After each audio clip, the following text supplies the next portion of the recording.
It was one of those early autumn evenings when the sun hangs low in the sky, casting everything in a soft, golden haze. The air smelled of dry leaves and distant chimneys, and I had just finished watering the potted mums on my front porch when I saw him across the street. I had seen Ethan before, of course. He was my neighbor Carol's son. But until that night, I had never really noticed him. He'd always seemed like a shadow in the background of my quiet life. Home for visits, helping his mother with yard work. Polite with a casual wave and then gone again. He was probably in his early 30s, maybe a little older now. Time had a funny way of speeding past when you weren't paying attention. That evening, Carol had called me in a bit of a panic. She was driving out of town for a last-minute work thing and asked if I could keep an eye on her house for a couple of days, check the mail, maybe water the plants on her deck. I said yes without thinking. I'd done it before. We weren't best friends, but we were neighborly enough, and I liked feeling useful. I wasn't expecting to see anyone over there that night. But just as I stepped off my porch to cross the street, I saw movement behind the curtains. Tall figure passed by the window, and for a second, I froze. Carol hadn't mentioned anyone staying there. When I knocked on the door, it was Ethan who opened it. "Oh," he said, blinking as if I'd startled him. "I, Ms. Carter." That's what he always called me. I hated it. Made me feel like someone's schoolteacher. I gave him a half smile. "Hi, Ethan. Your mom asked me to come check on things. I didn't know anyone else would be here." He scratched the back of his neck. "Yeah, she told me last minute. I'm staying the weekend, watching the house while she's gone." "Sorry if I scared you." "You didn't scare me," I said, stepping back. "Just caught me off guard is all. I should have walked away right then." I had done my part, but something made me linger. Maybe it was the way the light inside spilled over his shoulder. Warm, inviting. Maybe it was how he looked at me. Not like I was some older neighbor lady, but with something else in his eyes. Something searching. "You want to come in for a bit?" he asked. I was just about to make some tea. "Or something stronger, if you prefer." I hesitated. For years, I'd made a habit of saying no to things like that. Little invitations. Moments that could go somewhere unexpected. But for some reason, I said yes. Inside, the house smelled like cedar wood and laundry detergent. He'd opened a window, letting in the crisp evening air. I sat on the edge of the couch while he disappeared into the kitchen. There was music playing softly, something mellow and acoustic, and I let it wash over me as I looked around. The house was familiar but different, lived in by someone younger for the weekend. He came back with 2 glasses of red wine. I figured, "This might be better than tea," he said, handing one to me. "Cheers." I clinked my glass against his. Cheers. The wine was rich and smooth, and we talked. At first it was simple stuff. How his job in Denver was going, how his was doing, what the neighborhood had been like lately. But before long, the conversation turned more personal. He asked about me. Really asked. It had been a long time since. Someone had looked at me like that when I spoke. Not just politely nodding, but listening, seeing. I told him about my garden, about how I used to be a nurse, about how quiet the house felt some days now that my kids were gone, and my husband had been out of the picture for years. "You don't seem lonely," he said after a pause. I looked at him. "Surprised, don't I?" "No, you seem calm, like you've made peace with things." I smiled, but it felt a little sad. "Peace and loneliness can live in the same house, Ethan." He nodded slowly and then looked at me in a way that made my chest tighten, like he understood something unspoken. like he wasn't afraid of it.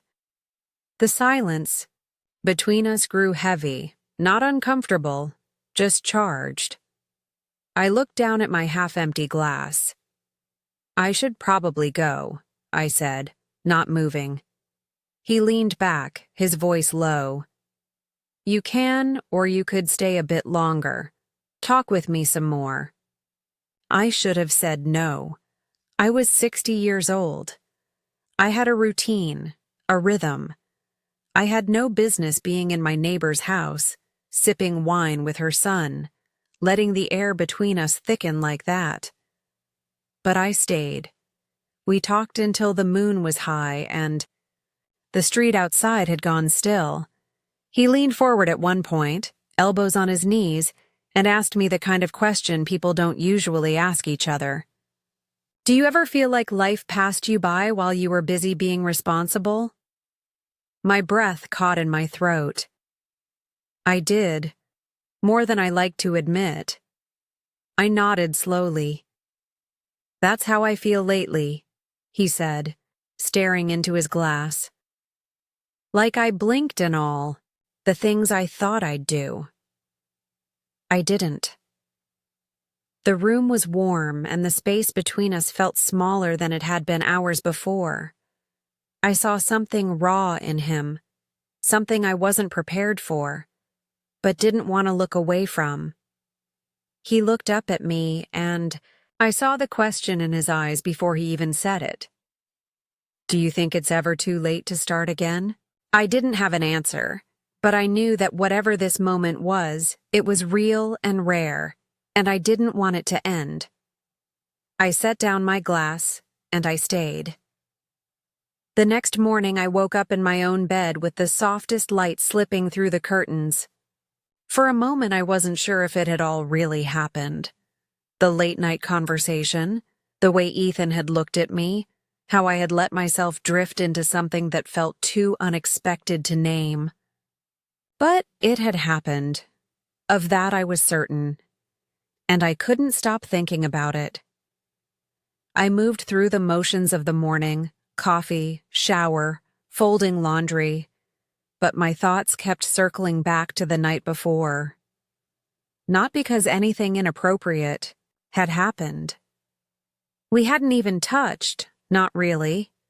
It was just the way he made me feel, seen, heard, noticed in a way I hadn't felt in years. By midday, I had convinced myself it was all just a fleeting moment. Maybe the wine had made it all feel more significant than it really was. Maybe he'd already forgotten all about it. But around 3 o'clock, as I was trimming the hydrangeas along the side of my porch, I heard his voice again. "Hey, Linda." I turned, and there he was, hands in his pockets, that same soft expression on his face. I must have looked surprised because he gave me a half smile.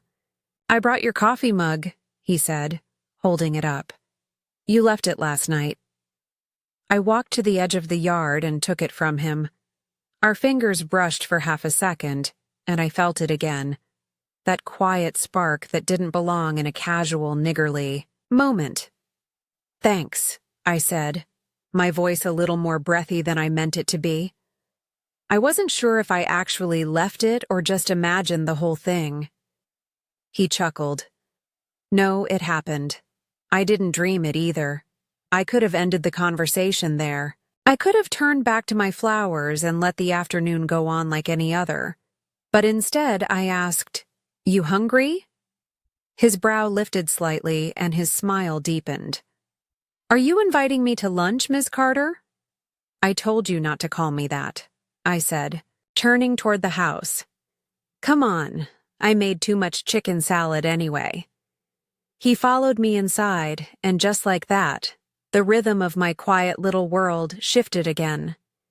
We sat at the small table near my kitchen window, sunlight warming the wood surface between us. He looked so at ease in my home, like it wasn't strange at all for him to be there. And for a while, it wasn't. We talked about music, old movies, silly things that didn't carry weight. But then something shifted. He asked me why I never remarried. A bold question. But there was no judgment in his voice, just curiosity. I looked down at my fork for a long moment before answering. Because I got used to being by myself, I said. I figured it was better to be alone and at peace than with someone who didn't really see me. He nodded slowly. That makes sense. Then he leaned back, his gaze steady. But I saw you last night, Linda.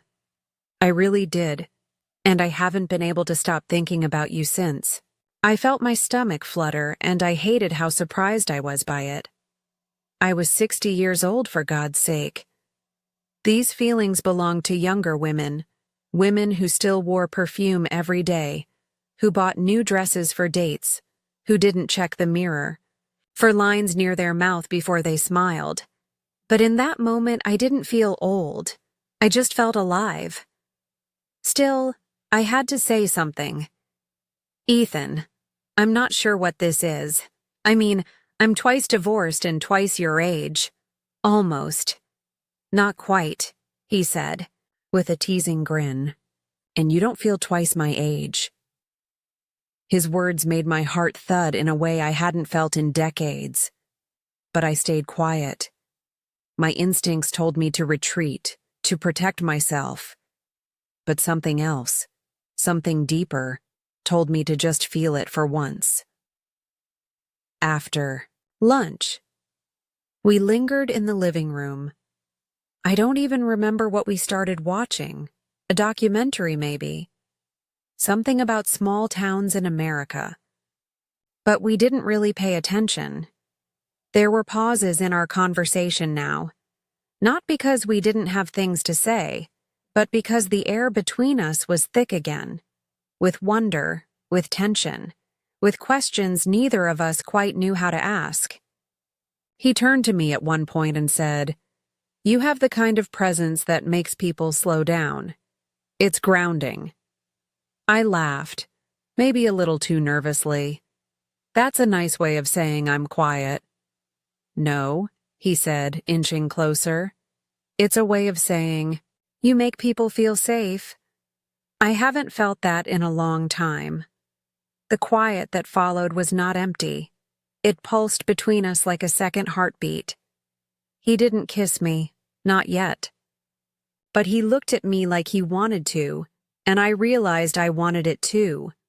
Not for the thrill, not for some fleeting pleasure, but because it felt real, unexpected, kind, and something about that made it even more powerful. I walked him to the door, before the sky turned orange again. "Thanks for lunch," he said. "Any time." He lingered on the porch. "Are you going to be okay tonight?" he asked. "I mean, if you need anything." "I'll be okay," I said softly. "But thank you." And then he did something small, but significant. He reached out and gently touched my hand, just for a moment.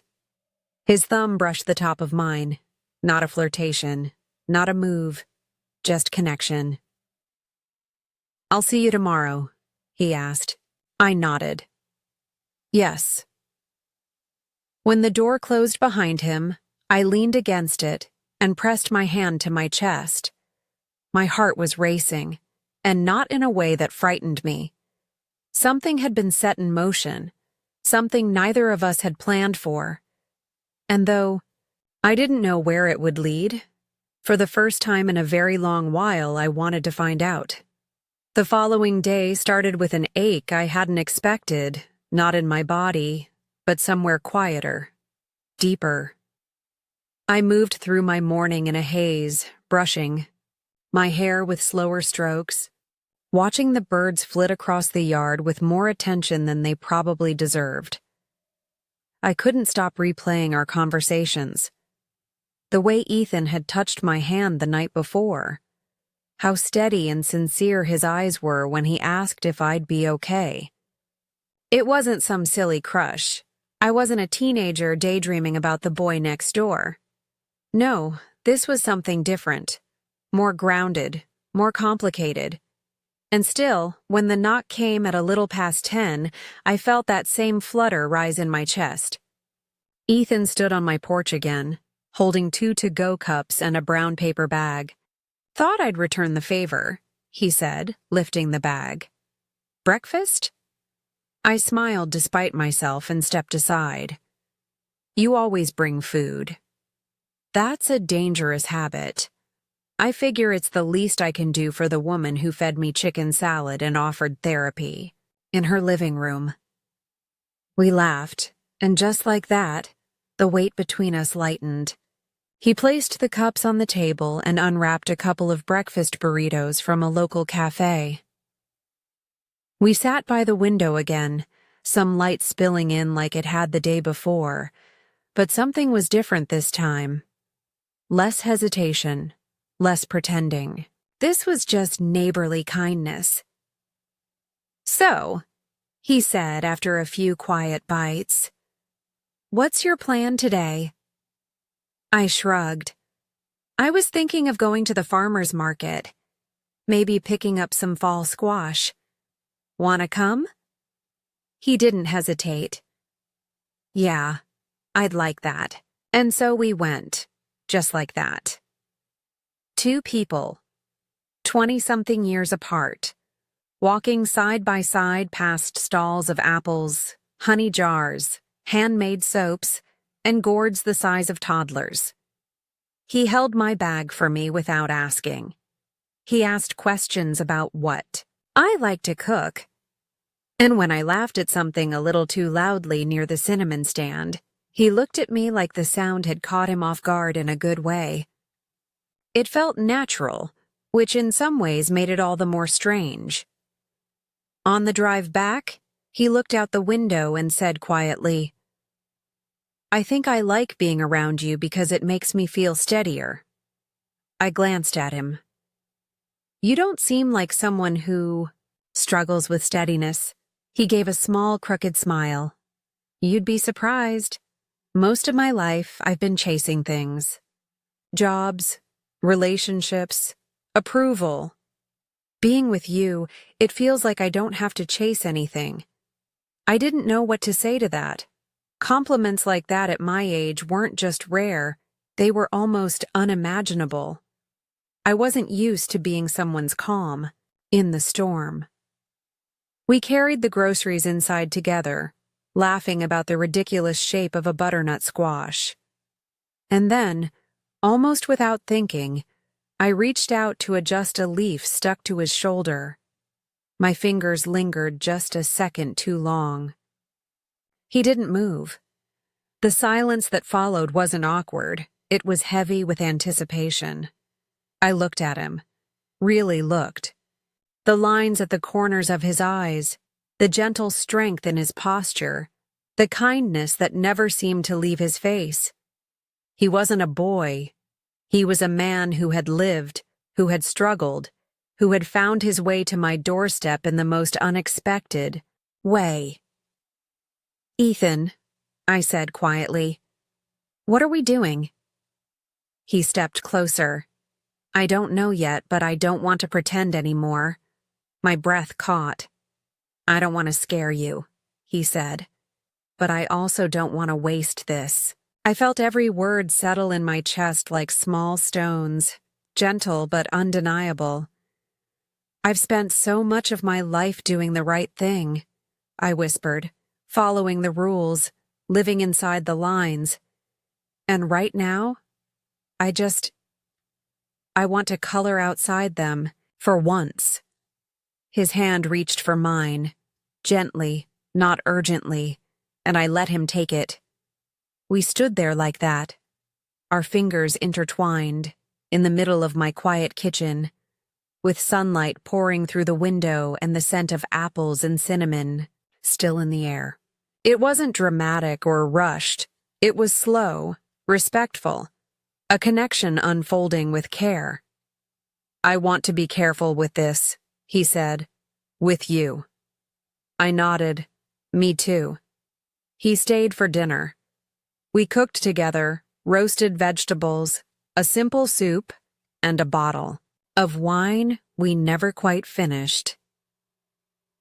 The radio played soft jazz in the background, and there was a moment, just a small one, when I caught him looking at me while I stirred the pot, like I was something worth watching. When the evening crept in and the stars began to blink outside, we found ourselves on the back porch sharing a blanket, the world falling quiet around us. "Do you ever wonder what people would say?" I asked, my voice low. "Maybe," he said, "but I care more about what you feel, and what I feel when I'm with you." There it was again, that stillness, that sense that somehow, despite all logic, we had stumbled into something neither of us had expected, but neither of us wanted to walk away from. And in that moment, I stopped questioning it. For the first time in years, I stopped second-guessing what I deserved. I leaned my head on his shoulder, and we stayed like that, quiet, watching the stars, as something delicate and real began to bloom between us. The days that followed unfolded like pages in a book I hadn't realized I was still allowed to write. Each morning brought a new rhythm, gentler, fuller. Ethan didn't move in, and I didn't expect him to. But he came by more often, sometimes for coffee, sometimes just to sit with me in the quiet. We didn't need big declarations or elaborate plans. We were discovering something slow and deliberate, and I cherished every second of it. But of course, the world doesn't stop to give you space. When something delicate begins, people notice, and people talk. Carol returned from her trip 2 days later. I knew I'd have to speak to her eventually. It was a warm afternoon when I saw her out front pulling weeds, her wide sun hat shielding most of her face. I took a deep breath, slipped on my sandals, and walked over. "Hey, stranger," I called. She looked up and smiled. "Linda, you kept my plants alive. I hope you did." We made small talk, and I almost convinced myself not to bring up Ethan. But that wouldn't have been fair. Not to her. Not to me. "I've seen Ethan a few times since you left," I said, trying to keep my tone even. She wiped her brow and nodded. "Yeah. He mentioned he stopped by to drop something off. Said you two caught up." I hesitated. "It was more than that, Carol. We've spent time together. We've talked. A lot. And some things happened between us. Something I didn't expect." She looked at me, her expression unreadable at first. Then she smiled, softly, not mockingly, not shocked, just thoughtfully. "Linda," she said, "you've always been one of the kindest people I know. If Ethan finds peace with you, who am I to question it?" I exhaled, a wave of relief washing over me. We didn't talk about it much more after that, but her grace meant more to me than she knew. Later that evening, Ethan stopped by with a small bouquet of sunflowers. "Thought these felt like you," he said, handing them to me at the door. I smiled and took them, brushing my fingertips against his. "They do." We ended up in the living room again, this time with an old jazz record spinning in the background. It was getting late, and for once I didn't feel like sending him home. He sat beside me on the couch, close but respectful as always. The flicker of the lamp cast a golden hue across his face. "I think about you more than I should," he said quietly. I met his gaze. "And what should we do about that?" He reached for my hand again, our fingers slipping together like they'd always known how. "Maybe nothing," he said. "Maybe just this. You and me. No pressure. No rules." I felt my chest swell with something that wasn't quite love, not yet, but something close. Something honest. Something possible. I leaned into him, resting my head on his chest. His arm wrapped around me instinctively, warm and steady. We didn't speak for a long while, just listened to the music, to the beat of each other's breathing. And in that silence, I let go of the old doubts, the old expectations. I stopped worrying about appearances, about age, about time lost. Because here, in this quiet, unexpected space, I had found something I hadn't even known I was looking for. Connection. Not forced, not chased, just found. The kind that happens when you stop trying to be what the world expects and finally let yourself be seen. That night, Ethan stayed until the sky turned pale. We didn't rush into anything. We didn't need to. Every glance, every touch, every shared breath said more than words could. And when he finally stood to leave, he kissed my cheek softly. Tender, lingering, sincere. "I'll see you tomorrow," he asked. I nodded, smiling. Yes, tomorrow. As the door closed behind him, I stood still for a moment, hand resting on my heart. I had lived a full life already. Raised children, built a career, lost and loved and endured. But I never expected something new to begin at this stage. And yet it had. Not a fairy tale, not a whirlwind, but something better, real and beautifully mined.